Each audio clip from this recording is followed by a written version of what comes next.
How's it going? Good. How are you? Good. Thanks for being here. Thanks We for having me. really appreciate you doing this Yeah, with for us. sure. Um, what's your name? Where are you from? And how long have you been coming to Greatwell? My name is Ryan Carty.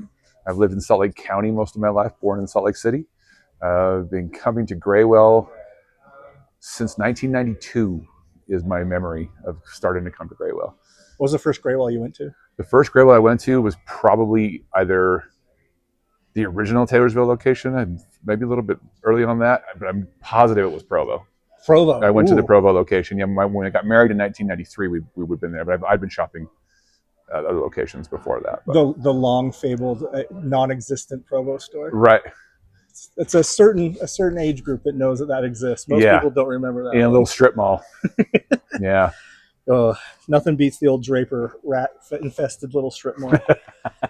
That's really cool. What do you mostly come to Graywell for? And when we ask this question, we're talking, is it just the music? Is it vinyl? Is it the experience? Is it people? What is it that brings you to Graywell? So I come to Graywell because I come mostly for albums at this point. I kind of switched over in 2014.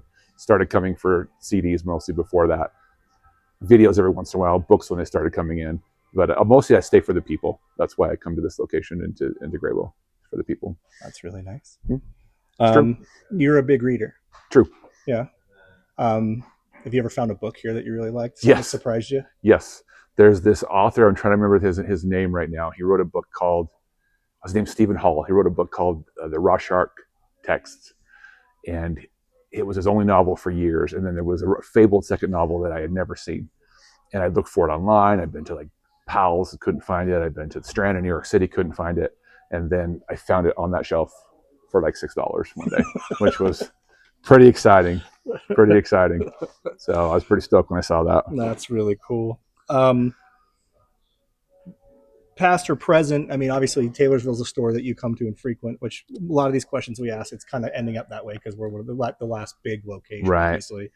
Is there a certain store of the past that you claimed as your own or you had an experience with that you really enjoyed? Yeah, I lived in Sugar House, and I would shop at that downtown location a lot. I shopped there through college. The university location? Yeah, the university one. I did that location, and that felt like home. That was the place that I didn't know the employees by name, but I knew them by appearance, and they recognized me. Yeah. So, yeah, that was kind of the place. You go to campus, go to school, walk over, pick something up, go home, that kind of a thing. Coincidentally, in an old historic home, so it felt like home. Exactly. Very cool.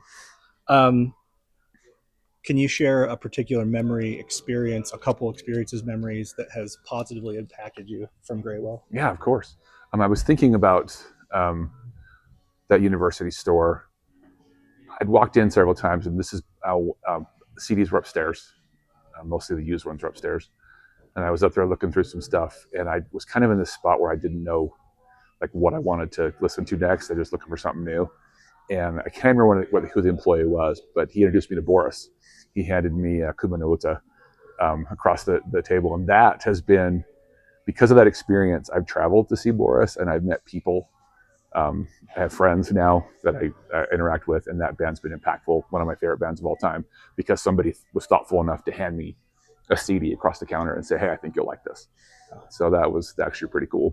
Very cool. Yeah. Very cool. Anything else? Any other place you want to share from experiences more recent here? Or yeah, the thing I like about coming here is I've always felt valued as a customer here, and then also as a friend. I feel welcome here. This is a kind of place that the older I get and the fewer people that I interact with on a daily, weekly, monthly basis, the more valuable this type of environment is for me. There's no judgment here. You can grab whatever music you want. No one's going to be like, "Hey, don't buy that," or "That's garbage. You shouldn't listen to that." And that's an invaluable thing for me, to have that resource and to have that connection to people. Yeah, I mean, you starting out as a customer is simple. I mean, that's the simplest form for any of our relationships that we start. But the impact of you and the consistent support that grows into friendships with some of us that are here is something we value very deeply. So sure. I appreciate you saying that, because you are someone that we deeply care about. I would also say that I was thinking about COVID, and when everything shut down, there were three places that I wanted to make sure that I could do whatever I could to keep open, and this was one of them. So I would, any money I got from the government, any money we got from paychecks, we spent the majority of it here, because that was something that I wanted to make sure that there was cash flow. I mean, I remember giving money just as like a gift card kind of a thing. Here, put this in my account, just so that I don't, and then not touch it for Yeah. 6 months, just so that the money could have a purpose rather than. So it's good times. It's good memories actually for a really difficult time. Yeah. Yeah. I mean, it's a silver lining to Mm-hmm. a very traumatic time for all Right. of us. Right. Um, you work with another friend of ours in town at another local place. I'd like to, give some attention to. Sure. If you, it's another business I know that you supported during COVID a lot too, and you've worked for.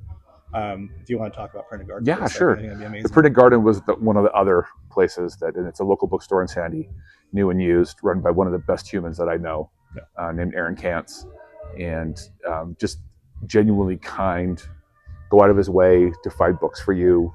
I one time mentioned to him a book by an author that the author no longer claimed, but that I wanted to find, and I know this book was difficult to find. I mean, I showed up 2 weeks later, and he goes, "Oh, I happened to come across this at a Savers." I mean, no, you didn't. You went out and you bought this for me, and but that's the kind of thing that I think again is super valuable in your life, is that sense of community, and you don't have those things without bookstores, record stores, things that are places for gathering. So That's amazing. yep. We asked the Grail question. We talked about the book that you found. Has Mm-hmm. there ever been a record or an album you were looking for, CD or whatever, that you found here that was an ultimate, like, high level, something you've been wanting for a long time? And how was it like? What was the experience like finding it? What was it? That's with the advent of like Discogs, especially, and online shopping, the serendipity of finding something like that has become more and more rare. Because if you're really desperate for something, you can just go online and buy it. Find it. Yeah. But there's nothing like going through a stack, especially like in recent arrivals, and you show up the day that someone turns in something or that something hits the shelf. That band Ohm, their album Pilgrimage, was on Southern Lord, and it was the only one that was never going to get repressed, because why would they ever do that? And then Some Kind Soul turned it in, and one day I walked over there, flipped through 4 records, and there it was sitting there. So and that's a collection completer. So when you grab something like that, it just feels so good to have that, like, it's finally done. And at university, I actually found 2 or 3 compact discs that I know were just like super difficult to find, and they were, like, again, collection completers that were. Dronable was one that I found that was really good to find. It completed a collection. So fill the puzzle pieces all together as one. Mm-hmm. That's amazing. Is there anything else you want to share? I think we've covered most of what I want to talk about. Just, there's nothing like, for me, the finding and being a part of something like this, a record store like this, a community center like this, just because the people you meet, you have this common thing. You may have completely different tastes in music or art or books or movies, but you're still welcome, and you can still have that connection and meet people and talk to people, and it's more and more rare. So I hope that you guys are here forever, at least my whole lifetime.